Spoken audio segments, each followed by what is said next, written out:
Hi guys, how are you doing? Welcome back to the channel. My name is Lisa Shikuku. In today's episode, we're going to talk about saving. Mm. So, if you know you have goals, especially when it comes to financially, and you want to live beyond tomorrow, savings is the key solution, is the key missing piece, is the missing piece you have been looking for, saving money. There's different ways you can save money, but today we'll try do the simplest method. Okay? So the first way you can save money is by having goals. It's important to know what this money is going to be for. Is it for school? Is it for buying a new car? Is it for buying moving into that house you want? Is it for going out with your friends? Is it to travel? Have a goal before you start saving because it will determine every process and every part of the saving goal, every part of the savings you're going to be doing. So, first of all, we can use an example of I want to buy a new car. So I know a car the car I want is 3 million Kenya shillings. So I know this is the car that you should know the type of car you want, where you're going to buy it from, and then how much money it's going to cost you. Not just the car alone, but all the fees, taxes, legalities that come with owning that car. Because I don't just buy this car once and it's done. I still have to pay fuel. I still have to get it washed. I still have to replace the tires. There's so many things to think about when you're setting a goal. One of the ways I like to use is using the SMART method system to set a goal. So make it specific.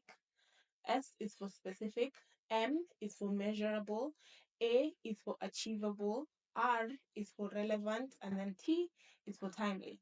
You have to put a time limit to your goal. Otherwise, it will be something you will be saying for forever. I'll buy a car. 2 years. I'll buy a car. 3 years. I'll buy a car. It's a decade. Sister Susan, please, it's important to have the time limit. Okay? So once we have set our goal, then we find out how much money is needed for this particular goal. So like in my case, I need to buy a car in the next 2 years. So in December 2026, I will be having my car. And it's going to be costing me 3 million Kenya shillings. So I know in December 2026, I'll be buying a car. To be specific, we could use the model Mercedes Benz. Yeah. So I want a pearl white Mercedes Benz, maybe GLE, something something. Just an example. And it's going to cost me 3 million Kenya shillings. Okay. And all legalities, all the fees, maybe the fuel for the first year, it could come to be about 4 million in actual sense, if we're talking real numbers. So I have the goal of buying a Mercedes Benz that is worth 4 million, and I want to buy it in December 2026. So the second step is to look into what are the ways I can start saving for this Mercedes Benz. So number one, I could save it in a money box. We use it. You could create a container and put your money there, pole pole. But knowing yourself is very important because personally, once I put that 500 in that money box, tomorrow I will come and open it and go and buy myself and treat myself for having that box. Give myself reasons to use that money. So that's not effective for me. If it is for you, please do so. The second option is in a bank. The only challenge with a bank is how easy the mobile applications are these days. So you can just mistakenly transact using that money, and then now your savings are gone. The third way I like to use is using a money market fund. So a money market fund will allow me to save this money and allow this money to grow interest wise.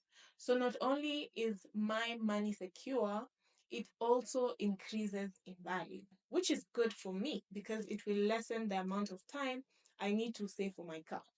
So find out what way works best for you. You could use a circle, you could use a chama. There's so many ways you can use to save this money. So my 4 million, I'm going to put it in a money market fund. How much money do I need every month to get to 4 million in 2026? So I will have to do a cost breakdown. So every single month, I would need X amount of money. And then I look at my income. My income will really dictate how long this goal will take for me to achieve in a real sense. So it's important to be realistic. Remember the SMART goal system. R stands for realistic. Okay? So once I have been able to find out maybe I need maybe roughly 50,000 a month, every month I start to create a system for myself. So whenever my money, my income comes, I make sure 50,000 is set towards this goal. I remind myself 50,000 goes towards X goal every single month. If you can make an automated way of savings. This could look like a standing order from the bank, or a direct debit from your employer, or a check off from your employer. So those are the three automations I know: direct debit, check off from your employer, or a standing order where you talk to the bank directly and they will be able to assist you depending on the bank account that you use. So these are the simplest ways you can use to begin your savings journey. I wish you all the best. Let me know in the comment section what you'll be saving for, because I know New Year is around the corner and New Year's goals are also coming soon. Thank you so much for watching this episode. Thank you for staying tuned. Thank you for all the love and the feedback that we have been receiving. I really, really appreciate it.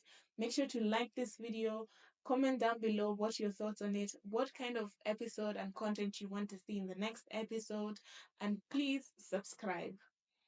Bye.